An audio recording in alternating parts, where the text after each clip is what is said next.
joining me in studio as a Durban-based music producer and composer, Manashe Music. I don't know why I was going for Manashe, but Manashe Music. Manashe, good morning. Thank you for making time to join us on this lovely Friday morning here in Zimbabwe's capital, Harare.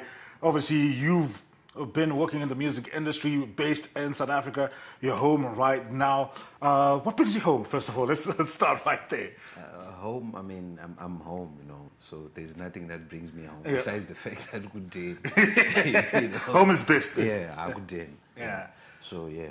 All right, and just looking at it, you know, I was going through your biography, and I'm a boy from Mutare. Yeah. So when I read this stuck out for me. You were related to the late great Fortune Muparuta. Yeah.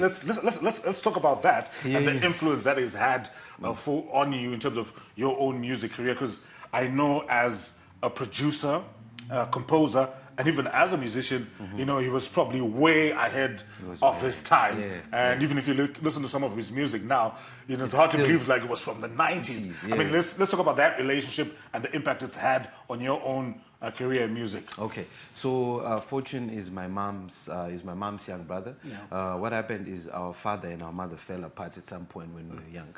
So he like took us in as his own. So I was literally raised by him. Yeah. You know, I grew up around him. So he would he gave me mandate. I'm his assistant at the studio. Oh, okay. You know, so because I was like, you know, I can't be paying school fees for you guys from Mahara. You're the first born, so you need to assist me at the studio. So I was like his assistant for the longest at the studio. So I was exposed to like a lot of, you know, think of all those productions he was doing.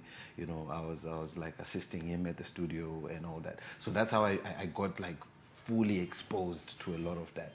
And then it's something that it's like he knew that one day this is where this guy is going to end up at. So I think him telling me that I'm his assistant, it was like a way of like showing me the path, you know.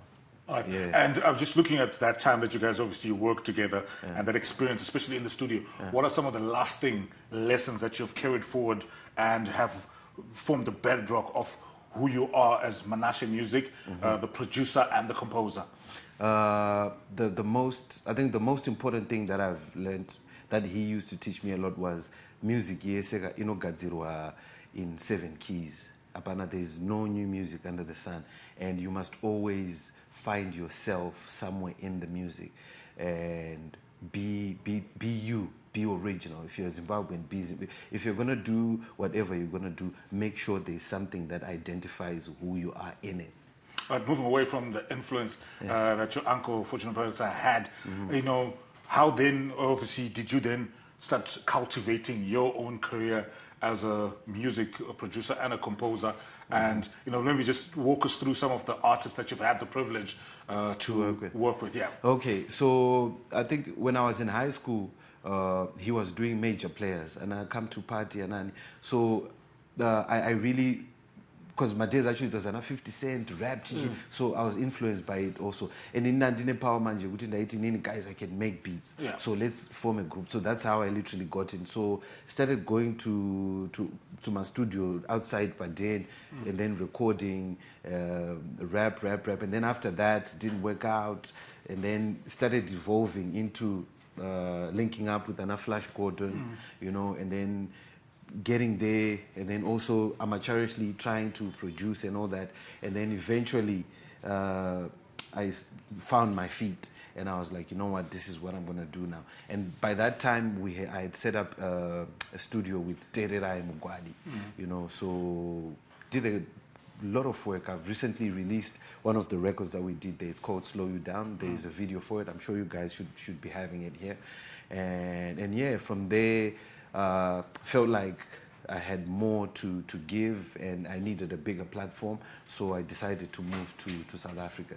And then when I was now in South Africa, that's when the magic really started, you know, like.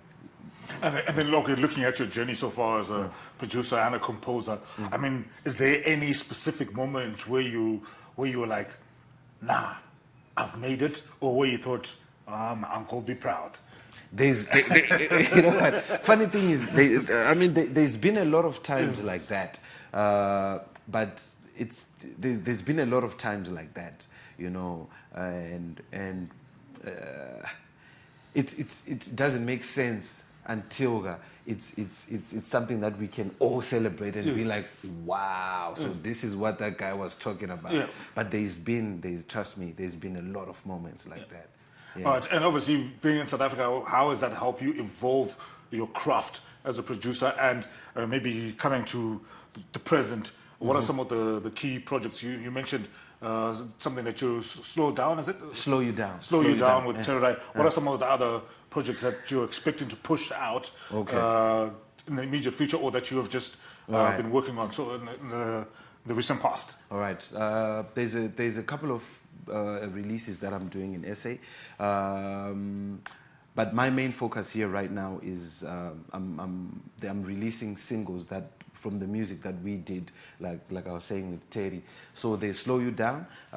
There's a record that there's a music video that I'm working on also for a song called Ngua, and I'm also there's something that I'm doing with my uncle's music. I'm like putting out some of the old records, like giving them a new lease of life, and then working with different local artists to try and maybe like recreate it and then just put it back in the market. I know. That sounds absolutely fantastic. Manashe Music. I'm also just going through your profile. I'm seeing some big names there. Andy Brown, Clive Mono-Mkundo. Hey, you've been hanging with the big boys, eh? I've been around for a lot. I've been around for a while. I've been around.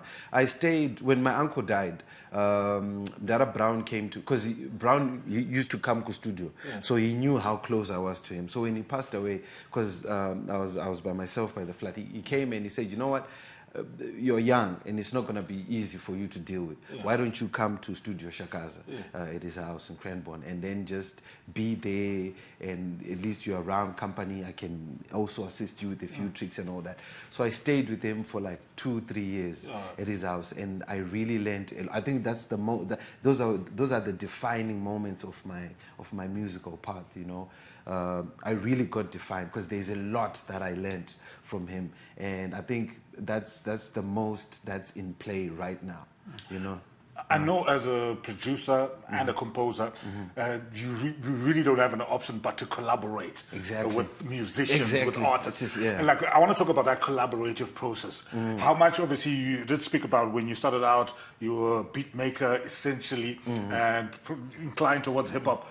How much has the different collaborations you've had with the artists that you've had the privilege of working with informed your identity as a producer? You know, are you the one who says like, you know what, this is my beat, I want you to sing like this and that, or you're fluid and you're like, you know what, because of the way Terrorai is coming with this energy, I'm gonna maybe tweak my beat a little bit so that it aligns? What kind of producer would you say you are? I mean, to be honest, I believe in allowing people to express how they feel.